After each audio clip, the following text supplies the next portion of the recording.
The challenge of atmosphere is also has got two parts to it. I think one is poetic and one is pragmatic. I think for us to understand how the building is going to work, for us to understand how people are going to live in it, the families that's going to come together there, and for us to put that together with some kind of aesthetics, a kind of poetic response, I think these were the two. And something that is not inherently from Singapore or some kind of generic source, but something also peculiar to, something particular to Calcutta, something special about our response by immersing ourselves in the culture of India and Calcutta.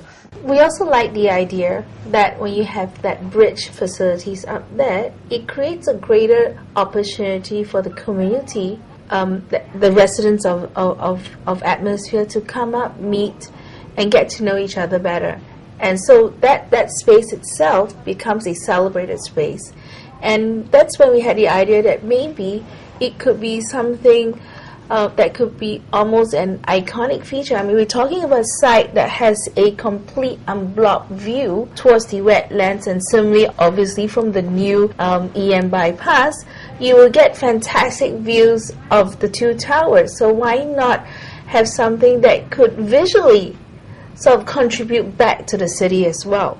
So I think Ping Bing came up with this idea of, maybe having a cloud just landing and sitting and being captured by the two towers. So we tend to have quite a range of interesting and challenging projects. The atmosphere definitely ranks amongst the highest. I think that the challenge with the design of the atmosphere was that we had to catch a cloud and hold it in between two relatively thin towers. A cloud which is the size of an A380 Airbus, and with 3 levels of accommodation, a roof deck which is open to the sky, and with an almost very, very organic and formless shape, which clouds are, which tapering down to almost nothing at the navel in the middle.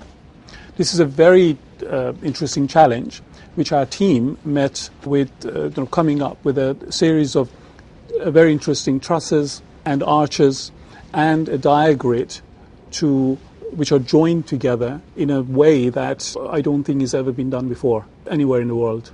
The intent of trying to do a design that is dynamic, that has got movement in the facade cladding.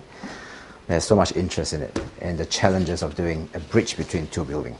The span is 90 meters, it's not small. And in that span we have got swimming pools, we've got clubhouses, gyms, and you've got spaces for walking the dog, jogging. I think it's going to be a fantastic space just to look down into the city, look across to general Calcutta.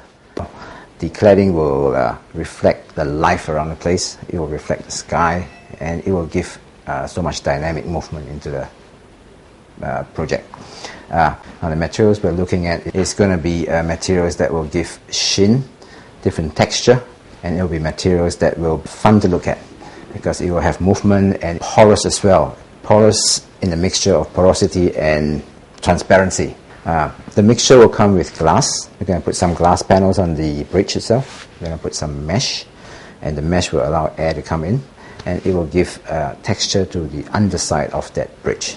Now the glass portion is just to have areas where we can stand around, sit around, maybe relax up there, but the glass gives us protection while we look out into general Calcutta.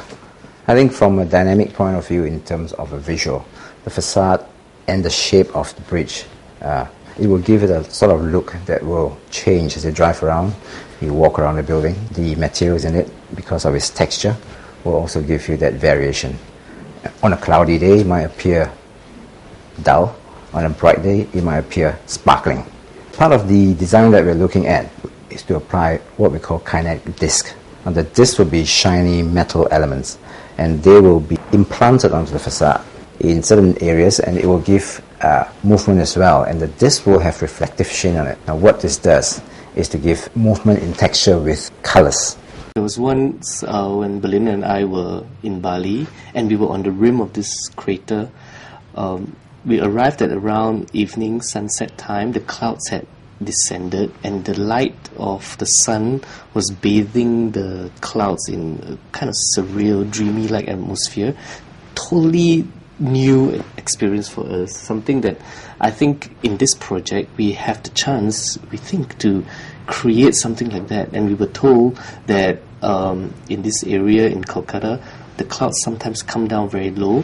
This is when we thought of the building or the club or Deya itself could also become like the cloud, you know, amorphous, soft, something that is not predictable, it's always changing.